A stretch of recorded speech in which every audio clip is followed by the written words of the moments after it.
repeatedly retweeting Piers Morgan. If I was going to go back to January and I had 10 seconds to explain the world has turned upside down, the one bit of evidence I would give is Piers Morgan has become a voice of sanity against the Conservative government.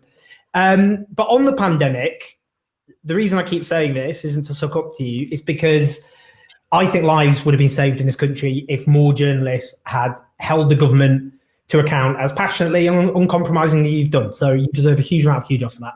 Thank you. Yeah, I mean, I think I noticed you know, to your credit, you did publicly support me when I was doing that, and I appreciated that because we weren't exactly easy bedfellows before. Although I always felt we share more in common than perhaps either of us would like to admit. But I felt this pandemic was a big moment for journalists actually around the world. And a lot of them came up short, unfortunately, because what was quite clear very early on, particularly in the UK and the US, is that the governments and the leadership were not being held to proper account. And that as a result, thousands of people were dying unnecessarily. And I think that's what history will judge, I think, quite scathingly about many journalists.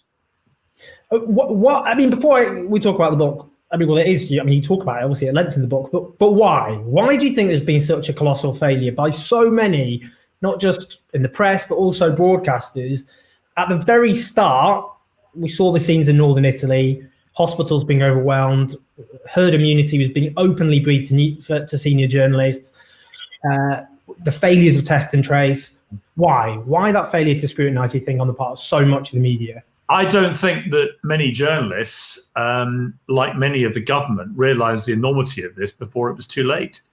I think the reality is if you were following the very lax and complacent language used by, say, Matt Hancock in the House of Commons on January the 23rd, he said Britain is completely prepared for all these things. We have a world-class testing system in place for this coronavirus. I mean, he says it all in the House of Commons. And I remember watching this going, really? Do we? And of course, very, very quickly, within a matter of 5-6 weeks, it became clear we had no such thing. We were completely ill-prepared. We had no world-class testing system. And that was in direct contrast to many other countries around the world. Germany, right on our doorstep, had a world-class testing system. But other countries like Taiwan had an incredibly sophisticated testing system, track, test and isolate, because they had worked on previous diseases like Ebola and realized the potential of a global pandemic and prepared themselves accordingly. And, you know, if you compare us to countries around the world, there's always an excuse that the kind of, you know, corona skeptics will use, or the Boris Johnson defenders will use. Well, they've got this or they've got that. But how do you explain a country like Taiwan? It's an island like us, densely populated, and yet they've had hardly any deaths. If you do like with a country like that, it is scandalous how badly prepared we were and how badly we've handled the thing. So in answer to your question about the journalists, I think a lot of them shared the complacency of the government.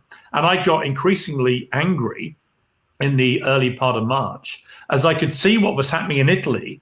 And I remember thinking to myself, my God, Italy is the second best healthcare system in the world, number 2, and it's been completely run over. What the hell will happen here, given that the NHS is number 18? And people didn't want to hear it. They don't want to hear it now when the second wave is happening. There's a weird construct amongst many minds in this country, and the same in America and same in other countries, of just fingers in the ears, believing the conspiracy theories and not wanting to see cold, hard fact when it's slapping you in the chops. So, loving over. Let's disagree. In the book, so let's get. By the way, I was thoroughly entertained. It was